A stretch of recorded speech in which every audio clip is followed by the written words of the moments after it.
was born in Hope Cove. My family moved down there as war was ending and had no connection with the sea whatsoever, but I just kind of fell in love with it and always wanted to be fishing or something to do with boats. As a kid, we always played on the beach. We used to talk to some of the old fishermen down at Hope Cove. Fishing in those days, there was probably 10 or 12 full-time boats. There was two very traditional old families in Hope Cove, the Jarvises and the Horrells. And I was quite friendly with Ron Horrell, and he used to make his own willow pots. And as a kid, he would let us make the funnels and the bottoms. He wouldn't let us do the ringing, which is putting the actual pot together, but very much dominated by traditional families that had been there for generations. But they were quite willing to accept newcomers as well. I think because in those days, crab and lobster was kind of plentiful, we didn't threaten their way of life. As I was finishing an apprenticeship, I bought an old boat from Hull Sands, an old 20-foot clinker boat, which I kind of restored a bit, and started fishing full-time in '74.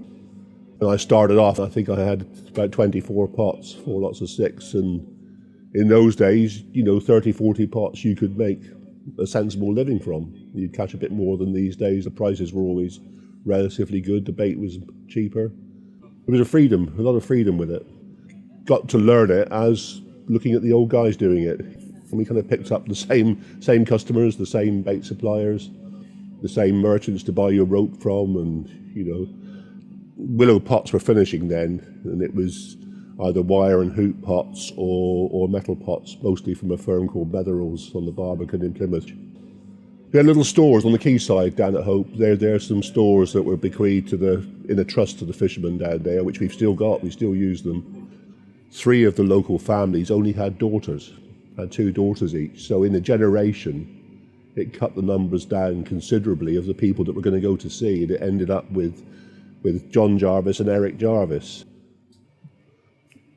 In 1978, I had a new boat built down in Looe, down in Cornwall, a big 22-footer, but a big, heavy boat. By then, there was only 3 of us fishing down at Hope. The trouble with Hope Cove is when you get a heavy swell and westerly winds, the bay's relatively shallow, so you get a big swell down there, and you cannot leave the boats. It's not a proper harbour, it's only a shelter, so the boats have to come off.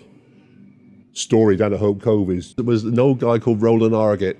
He and his dad used to fish, and when they came in at low tide, Hope Cove's a big flat beach, they had donkeys to bring the catch up. So Dad sent Roland to get the donkey, which was up in the field behind the old lifeboat house, and the donkey wouldn't get up. It was lying in the field on a sunny morning and it wouldn't get up. So he tapped it on the backside, and then he gave it a kick, and it still wouldn't move, and it still wouldn't move. So in the end, he said, the only thing I could do, he said, I knelt down and peed in his ear, he said. He said, the bloody donkey got out and I couldn't catch the bugger, he said.